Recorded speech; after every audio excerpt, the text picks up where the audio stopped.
Welcome back, everyone. Oz here, and today I've got some r/AmITheDevil for you all. As per usual, I'll be reading the posts, giving you my own opinion, and I hope you do the same down in the comments below. And without further ado, let's jump right into it.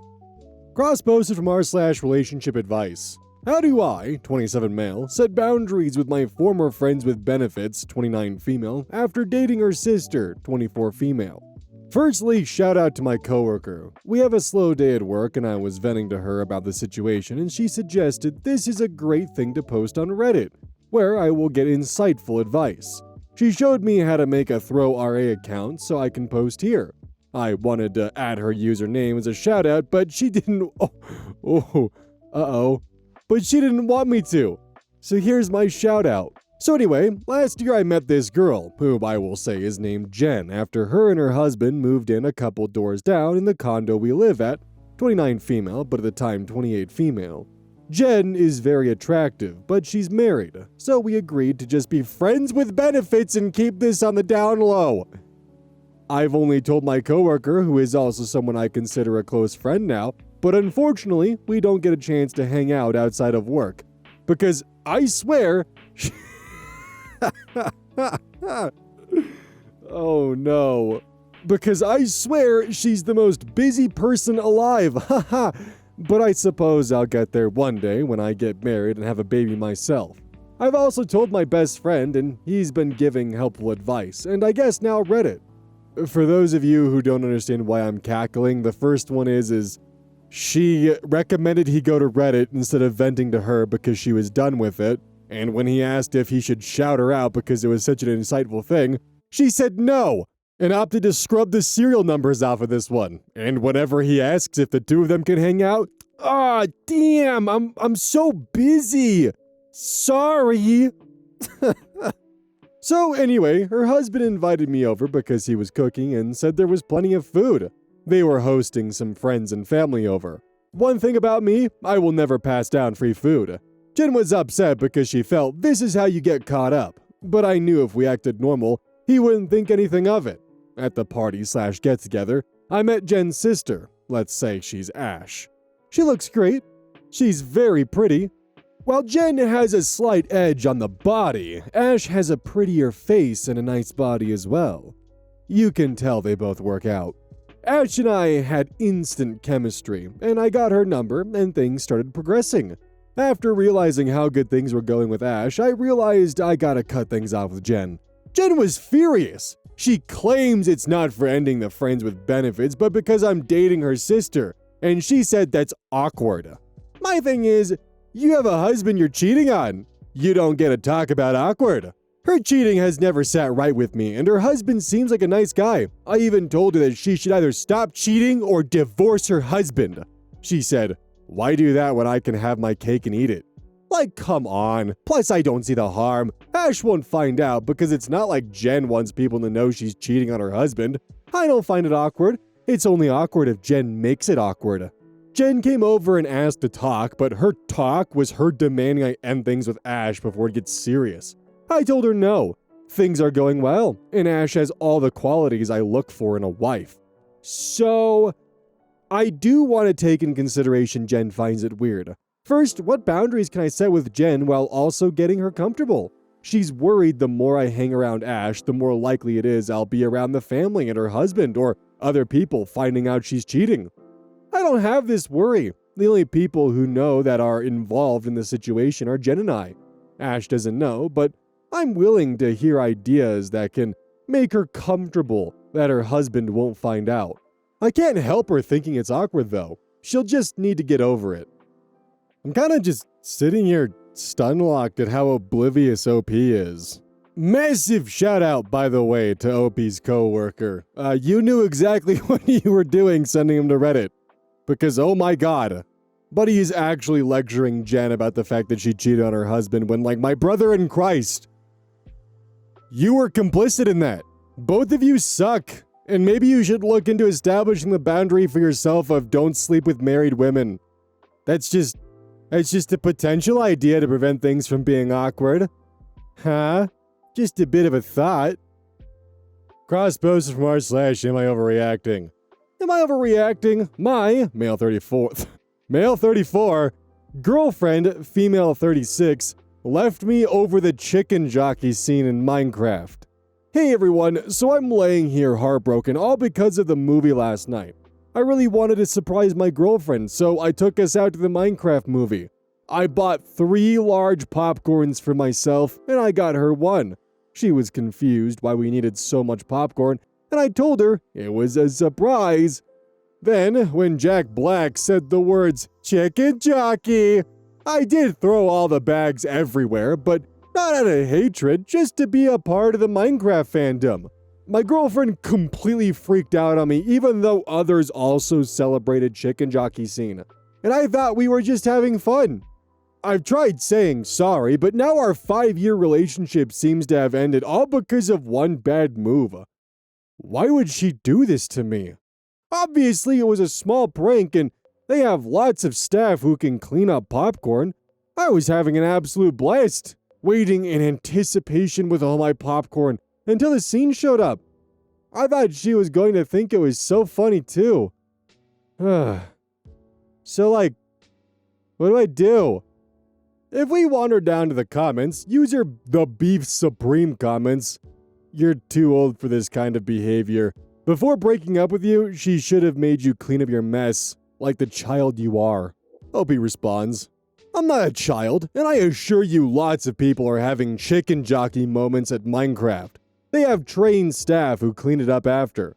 I really don't see the big issue. It's not like I went to an adult rave where we both end up on fentanyls and drugs. It was a one-time silly moment in a theater." Beef Supreme responds, "Trained staff. Dude, you are so out of touch. These are teenagers or struggling adults working a shit job for shit pay, and you just made their shift that much worse. Comparing this juvenile chicken jockey stunt to an adult rave and doing drugs? What the fuck? Hope you enjoyed your silly moment and continue getting torched here." Opie responds further, for some reason, "They literally have things to help them clean up popcorn, and they have to do it after the movie too.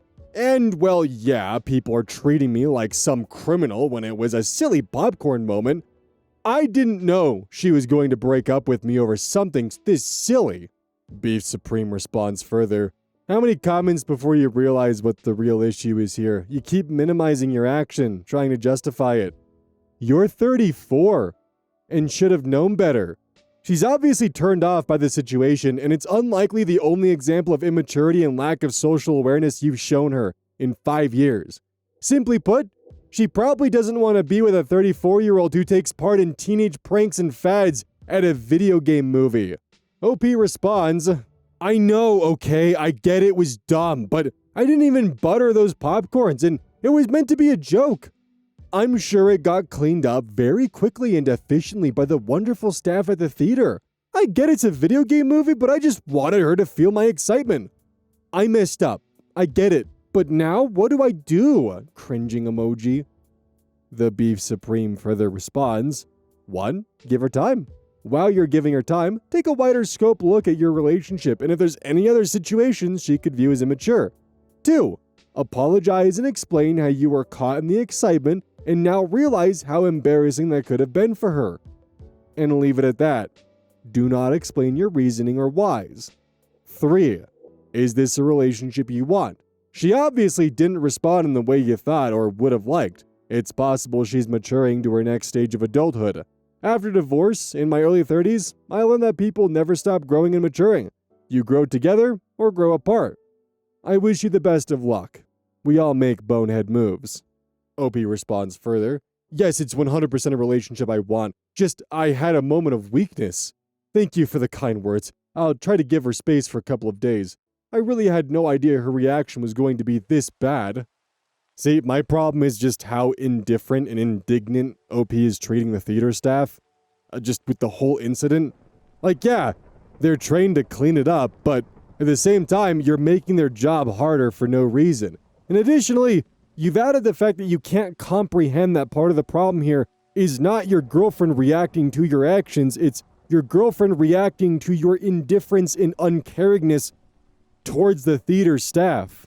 Like she just watched a 34-year-old grown man react to Jack Black going, "Chicken Jockey," and spilling popcorn purposefully everywhere, making life a living hell for the theater staff. I knew people who quit and took out a payday loan because they didn't want to deal with the Minecraft movie Chicken Jockey scene, and literally put themselves in financial jeopardy because of people like that. Why can't we go back to movie theater pranks where like everyone shows up dressed in suits for the Minions movie? Why can't we do stuff like that again? That was funny and enjoyable. And leave some poor service worker to clean up some massive amount of popcorn because, oh, Chicken Jockey, haha! Cross posted from r/AmITheAsshole. Am I the asshole for snitching on my class? Before I start, I need to give some context. In my high school, it's forbidden for students under 18, so almost everybody, to leave school grounds for as long as they have class. This is mainly because in theory, you're the school's responsibility whilst you are meant to be in class. So unless your parents pick you up or something, if you leave school and something happens to you, it's the school's fault. Hence, you can't leave. However, it is rather easy to leave. Since the main entrance is the only obstacle a student has in order to leave the building, all you have to do is wait for no one to be near it, and you can just dip. This means that obviously a lot of students leave, and unless you're caught in the act, teachers barely bother to actually check if you left with parent permission or not. This week was an exam week, since it's the final week before Christmas break, and thus many of my classmates decided to either come only for the exam and remain at home for the rest of the time, or leave right before the exam. They did this so they'd have more study time at home. And since this week we barely did any work other than exams, basically, a lot of people were skipping non-exam classes. I did get pretty fed up by this, since borrowing my friend group and a couple of the girls and the few boys in my class, almost everyone was doing this. I found it unfair, since these people were breaking the rules whilst we were abiding by them, and they were the ones who were getting more study time. I decided to tell my head teacher since I was unhappy with the situation, and sure enough, he took action. He told us all that from now on, unless you didn't come to school for the whole day, you had to justify why you had left school. And if you failed to justify it, you would receive a written paper which your parents had to sign, and if you received more than 3, you got expelled. This didn't sit too well with most of my classmates, and they confronted me about it on Thursday. They said that it wasn't my business to interfere on why they didn't go to class, and that from now, they would have to basically attend to all classes even if a teacher was absent or something. I told them it gave them an unfair advantage, but they still said that it wasn't my business, and that if I found it unfair, I could just do it instead of snitching to the teacher. Now, most people in my class seem to not be on my side. That's the second time you've said that. It's barring my friend group. Even people who don't skip seem to be against me, since they agree that it wasn't my business. But am I the asshole here? I just don't see how it's fair they get to skip class and have more study time, whilst we stay at school for the whole day. Sure, it's none of my business, and some people might want to leave for other reasons, but that's a minority. I know most of them do it to study at home, because they've said it themselves. Am I the asshole? Oh, you naive narc. When also scrolling through the comments, it took me a long time to find a single not the asshole, and it was not the asshole by definition of letter of the law, but you're still a narc. Then, of course, there's maybe 2 in total that are at the bottom, which one of them literally calls them a tattletale despite saying not the asshole, and the other one follows up by asking if they're on the spectrum, which, as someone who is on the spectrum, it totally does make sense why they would ask that. Also, the fact that you had to tell a teacher for them to even notice that students were skipping class, what kind of school are you attending? That just sounds like a fucking train wreck. So yeah, I can 100% understand why the kids would be going home, because no one's gonna notice. It's during testing season. Shit's already stressful as it is. And the only reason why you got busted was because a fellow student ratted on you. Yeah, I'd be kinda salty about that too. Also, the next question that I have, and the final question, Are you doing this because it's the morally correct thing to do? Or are you doing it because you're jealous that they're getting more study time and you're not? Even though it's obvious they're not actually going home to study, it sounds like that's the reason why you're actually reporting this, is because you're jealous that they're getting more time to study, when those who are following the rules, by your own admission, are not.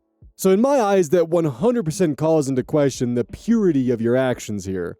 In the end though, I hope your finals did go well, because that is not a fun time. Cross-posted from r/AmITheAsshole. Am I the asshole for frequently using the living room in a shared space when I don't pay rent? I, 21 male, recently got into it with my brother, 29 male, and sister-in-law, 28 female, over the fact that they feel my girlfriend and I use the living room too much.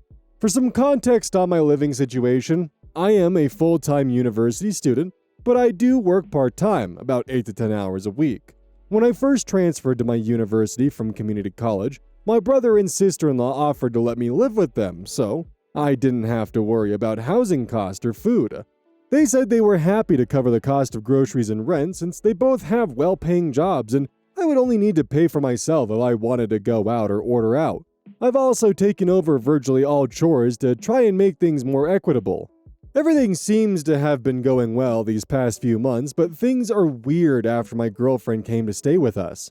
She attends a university out of state, so we're long distance, and she's spending her winter break with me. Since the semester is over, we have a lot of free time, and I've been focusing on making up for time lost and just enjoying each other's company. The first instance I got that something was off with my brother and sister-in-law was when I sent her my grocery order for the week to my sister-in-law. My brother almost immediately texted me and told me I was asking for too much. I had added some additional things than I normally would since my girlfriend was visiting, and I wanted to make us dinner. A few of the things my brother had a problem with was that I asked for ground beef, chicken, steak, and shrimp for 1 week. But I tried to explain to him it was ingredients for a recipe I had looked up. He and my sister-in-law did eventually concede and added it to the order, with the condition they would use some of the ingredients for themselves to make the cost worth it. I thought that was weird, but another weird thing that's been happening is when my sister-in-law gets home from work, my girlfriend and I usually just finished making our dinner for the evening and are sitting in the living room watching TV. It is the only room in the house with a TV. I could tell she's been annoyed when she's getting home, but didn't think it pertained to me or my girlfriend until my brother approached me at the end of the week and asked me if me and my girlfriend would please try to be out of the way and up in my room when my sister-in-law gets home from work because she doesn't like seeing us all over each other, and is also annoyed because she would like to watch TV. I feel like both my brother and sister-in-law are very frustrated, and the level of frustration has surprised me. It's almost like it came out of nowhere, so I'm posting here to get some perspective. Edit to add requested context. Did I ask my brother and sister-in-law if my girlfriend could stay? Yes and no. They've always extended a welcome for my girlfriend, and I didn't ask if she could stay, but my brother and sister-in-law asked if she was planning to stay for winter break, around early November, and I said yes. And they were both kind of like, okay, cool, as if it wasn't a big deal at all. For the grocery order, I usually make my own dinner, and not for my sister-in-law or brother because they prefer to cook for themselves. It's always been our arrangement that I take care of myself when it comes to dinner. I've asked for steak, chicken, and shrimp before, but never in one order, so I can understand where my brother and sister-in-law got upset. I think I was overzealous and wanted to do something nice for my girlfriend while she's visiting. Really just glossing over the comment of the sister-in-law saying you two are all over each other. I could understand why that might make someone uncomfortable to come home and that's the first thing they see after a long day of work. Also, I assume they're probably upset because when you invited your girlfriend over, they probably weren't expecting to be footing the bill for both of you. Sounds like they were doing something extremely generous, and I could kind of see from their point of view that they see it as if you're taking advantage of them. Like, while your girlfriend's over, you're not even helping them with paying for the new food that you're asking for. You're just kind of expecting them to pay for all the ingredients, the expensive ingredients, mind you, that your girlfriend and you will be consuming on their dime while she's visiting. And I know that there's a yes involved, but the fact that you can't confidently say yes when it comes to you asking if your girlfriend could stay over does speak volumes of the situation at hand. I would talk with your brother and sister-in-law of what you could potentially do to help remedy this situation, and maybe offer to pay for some of the expenses at hand just while she's visiting. That would go a long way and show some goodwill, especially because they're being extremely generous with what they've offered and given you so far. Like, it's a killer deal, dude. Wouldn't hurt to show a little bit of appreciation by paying for your girlfriend's meals. Cross posted from r/AmITheAsshole. Am I the asshole for getting my 9-year-old daughter a kitten for her birthday? Currently typing this from the couch because I really don't want to go upstairs and restart the argument with my wife. It was our daughter's 9th birthday today, so I had taken her out to buy some Switch games for her. On the way back, we passed by a store. It had parrots at the storefront, and my daughter wanted to go in to look at them. In there, she really bonded with one particular kitten and a family of kittens, and pleaded with me if we could take him home. It was her birthday, and to be fair, she had been asking for a pet for a while. She'd even given us a whole presentation on that a few months ago. She's a responsible kid, and the little guy really was cute, and it seemed like they had instantly bonded. So, I bought her the kitten. We had to go through a bunch of stuff with the staff, and we finally left with him and a bunch of supplies for him. His food, his litter. On the way back, she'd even given him a name. Fluffy. I thought my wife would also be on board, and it'd be a nice surprise for her too. At home, my wife was a lot more hostile to us getting Fluffy than I had anticipated. She said it was out of the blue, and it would be so much extra work. I told her we had been humoring her for a while with all the talk of a pet, and she'd clearly done her research. She can handle it. I also told her I had a cat growing up too. I know what to do. It'll be fine. She said let's not ruin her birthday, and we'll talk later. We cut her cake with some of her friends and had a good birthday dinner.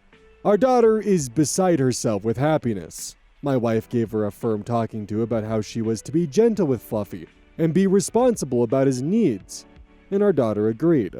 My daughter is upstairs with Fluffy in her room. She said it was the best gift ever. My wife is upstairs too in ours. I want to know what I did. Was I the asshole, given the context of our daughter having done her research in the past and us having entertained the idea of a pet and everything? Update. When I went up last night, my wife was pretty pissed off at me and asked me what I was thinking. I apologized for not calling her before making the purchase. I again reiterated that we had been saying for a while that a cat could work as a pet. So I just, mistakenly, thought it was good to get her the kitten she'd bonded with at the store. Our argument branched off into other stuff. She was equating this to be similar to me buying our daughter a Switch over the summer when she got a good report card, even though we both agreed she should get something nice. So that led to another argument. I brought it back to the issue at hand and promised I'd take the lead in taking care of Fluffy, and make sure our daughter does too. Things have been better this morning. Our daughter made sure to fill his bowl on the dot. I read some comments and we'll get a second litter tray too today. My wife seems to be warming up to him too. She took some boxes out of the attic for Fluffy to play with. I understand I made a mistake in how I went about it, but I hope this works out. My daughter is so happy, and I know she'll be a responsible cat parent. And I'll be on top of her. The one thing that kept crossing my mind throughout the entirety of reading this was the fact that, well, yes, you got your daughter the kitten, and yes, she's been good, and, she's been doing her research, and yes, the cat now has a loving home. The one thing that you didn't do is give your wife any input. And not just with not giving her a phone call and asking her beforehand, you showed up to the house with the cat. Your wife had zero input because it was either A, go along with it and make your daughter happy on her birthday, or B, ruin your daughter's birthday by making you two take the cat back. She was put into a no-win situation and literally had no input on the scenario. And by the sounds of it, with the Switch when she got a good report card, this isn't the first time something like this has happened. The dad is putting himself in positions where he's constantly being the cool dad, getting his daughter a kitten for her birthday, getting her a Nintendo Switch when she has good grades.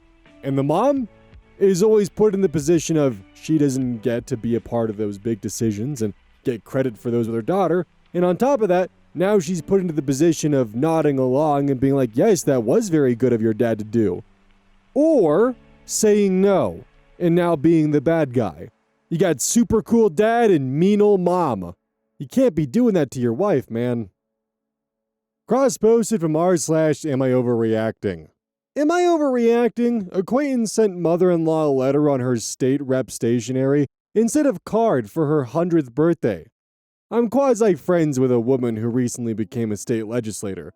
Because of gerrymandering, she lives near me, but is not my rep. This past summer, my mother-in-law turned 100, and I asked all my Facebook friends to send her a card, as she's lonely and it would make her day to open mail. Lots of people sent thoughtful cards and wrote personal messages. A few included small trinkets. But when I was going through them, I saw what was basically a form letter sent from this woman's legislative office.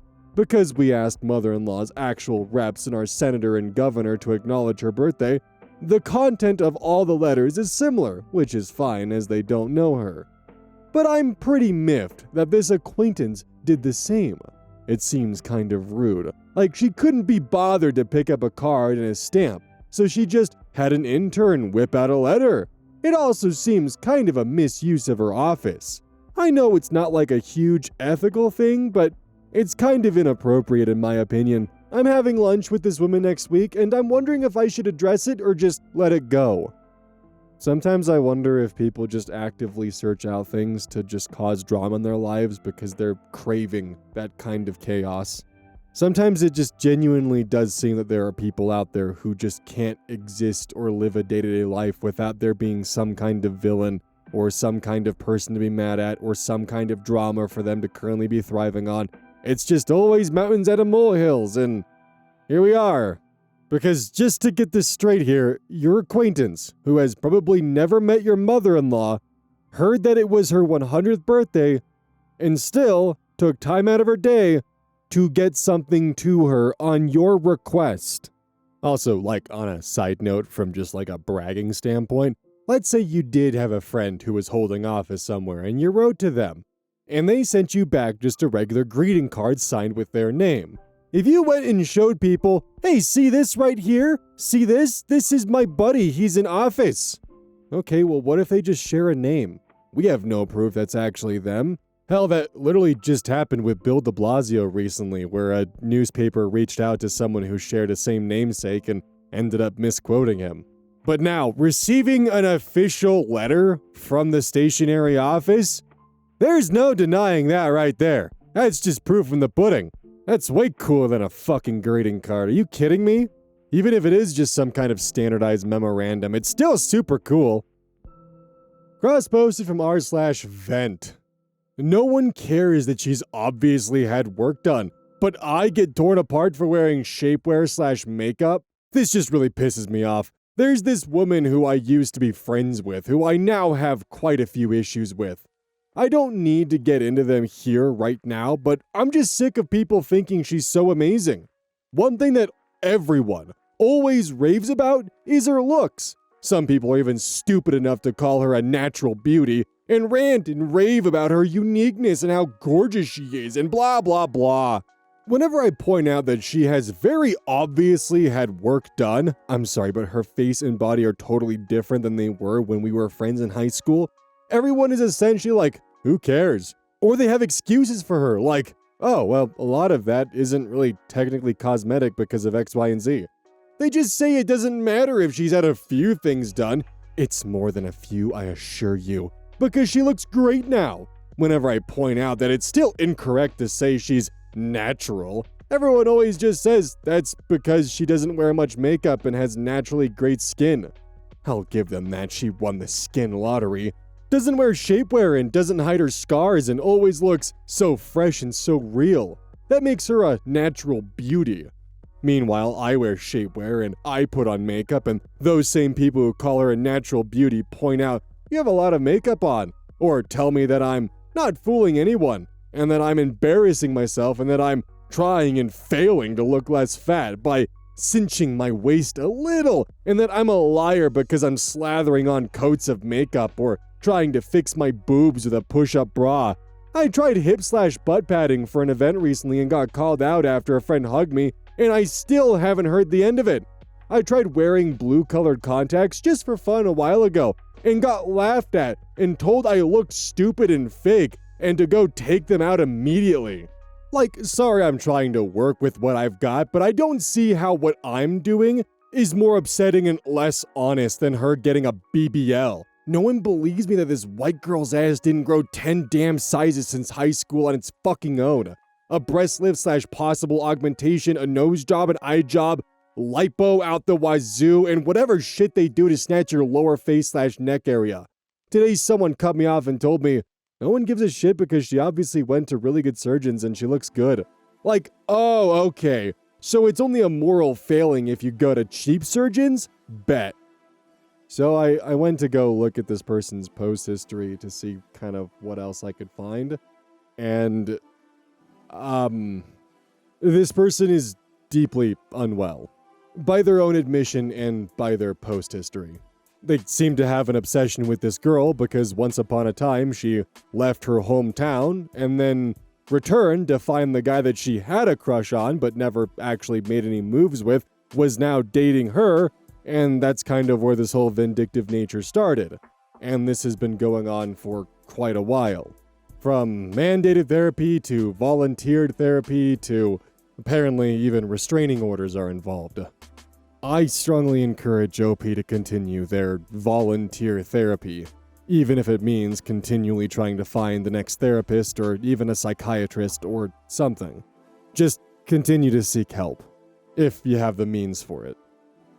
Don't forget, this is brought to you by GamerSupps. Use code ODDS at checkout. It's basically a caffeine powder that you put in your water, and I actually really like it. I use this on a daily basis. Don't forget that every purchase you make using code ODDS directly supports the channel. And if you want a personal recommendation from me, I would either recommend the Soda Pressing Pear or Dragon Fruit Punch. Those two are currently my favorite flavors. And as a note, once we sell a certain amount of stuff, I get my own flavor and my own cup. And you all know I'm gonna choose some degenerate shit that's gonna make their PR team squirm. My goal is to make them regret partnering with me. So please, use code ODDS at checkout to make my dream come true of making a PR team squirm.